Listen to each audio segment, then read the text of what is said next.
Introdução à anatomia humana e homeostase. Anatomia humana. Olá, sou a professora Juliana Borges. Nesta aula, veremos como é realizado o estudo da anatomia humana. O corpo humano é uma máquina complexa e, provavelmente, devido a essa complexidade, seja tão interessante estudá-lo. Veremos que os órgãos formam grupamentos denominados de sistemas, e cada sistema orgânico tem a sua função específica. A morfologia humana é uma ciência geral estudada desde a antiguidade. Ela está relacionada à descrição das estruturas macroscópicas do corpo humano. A morfologia ainda engloba a histologia, que estuda os tecidos que formam os órgãos. Temos ainda a embriologia, que realiza o estudo do desenvolvimento do embrião antes do seu nascimento. Com relação à anatomia, essa palavra é derivada do grego. Temos, então, os termos ana, que significa cortar, e tomen, que significa cortar em partes.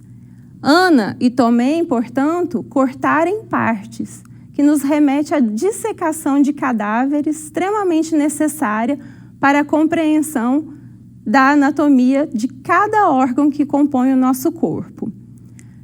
Temos indícios de que o estudo anatômico começou a ser registrado desde a Grécia Antiga, com os estudos de Hipócrates e seus contemporâneos.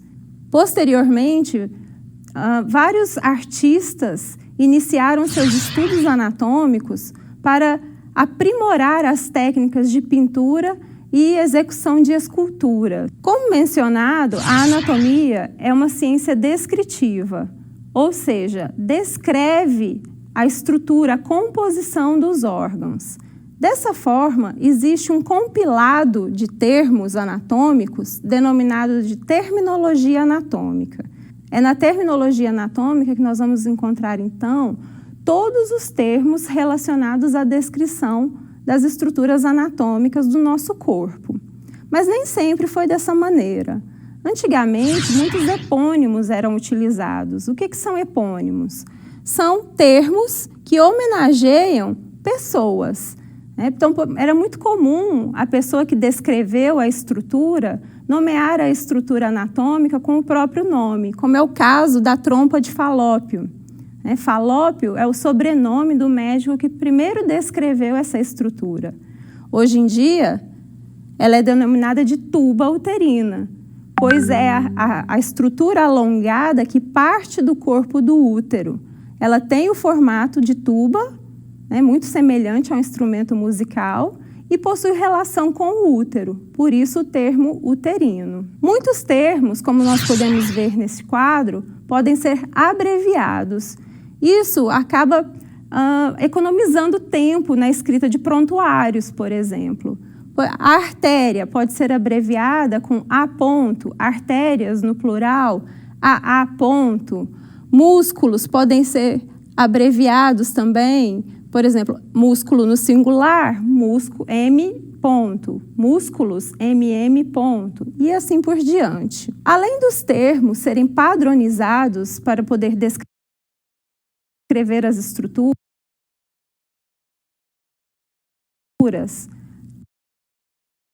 os termos eles partem de uma posição também padronizada, a posição do corpo em que esses termos serão descritos. Essa é a posição anatômica.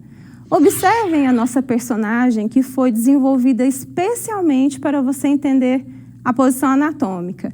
Apresento a vocês a Leila, que estará com a gente ao longo de várias aulas. Vejam que a Leila, ela está posicionada em posição ortostática, que seria a posição em pé, cabeça e olhos voltados ao horizonte, membros superiores ao lado do corpo, com as palmas das mãos voltadas para frente, membros inferiores também voltados para frente e pés apontados para frente. Esta é a posição padronizada para o estudo da anatomia. Qualquer estudo anatômico é realizado a partir desta posição. Não importa se o membro superior está posicionado em cima de uma mesa. Quando você for estudar este membro superior, você deve imaginar que ele está na posição anatômica. Vamos aproveitar que a Leila está aqui mostrando para nós a posição anatômica e vamos nomear algumas regiões do corpo.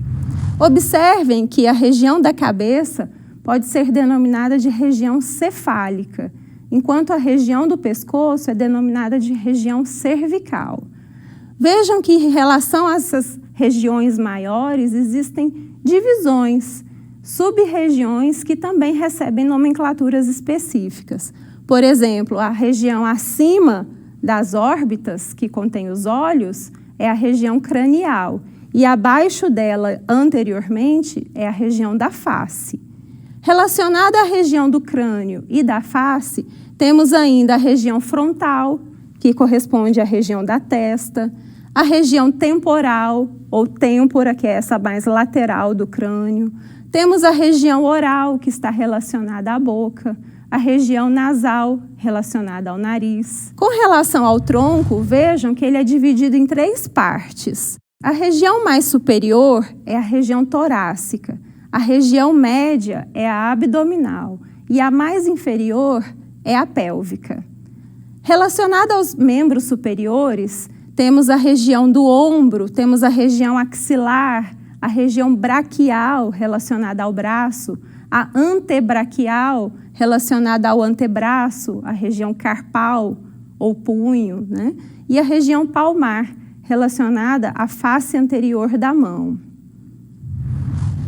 Com relação aos membros inferiores, a região da coxa é a região femoral, pois é formada pelo osso fêmur. A região patelar é a face anterior do joelho. A região crural é referente à perna. E vejam que na região do pé nós temos a região tarsal, que é referente ao tornozelo. Aproveitando ainda a presença da Leila, vamos à vista posterior. Lembrando que a vista posterior não é a posição anatômica. Entretanto, nessa vista existem várias outras regiões que também devem ser nomeadas. Vejam aqui novamente a região cervical e do pescoço. Relacionada à base do crânio, a porção mais inferior do crânio, nós temos a região occipital. Nessa vista posterior, o tronco é formado pelo dorso, mais superiormente, e pela região lombar, relacionada à coluna lombar. Vejam que a face posterior dos membros superiores também apresentam nomenclaturas específicas. Por exemplo, a região do cotovelo é a região cubital. Passando agora à face posterior dos membros inferiores, vejam que a face posterior do joelho passou a ser denominada de região popilítea.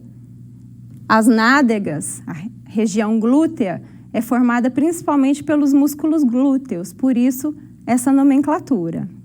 Concluindo a nossa aula, nós vimos que a anatomia é uma ciência descritiva muito antiga e que os termos utilizados para descrever as estruturas anatômicas estão organizados na terminologia anatômica. Os epônimos antigamente utilizados caíram por terra. Vimos também que todas as descrições anatômicas devem partir da posição anatômica, a posição padrão adotada pelo corpo. É isso aí, pessoal. Bons estudos!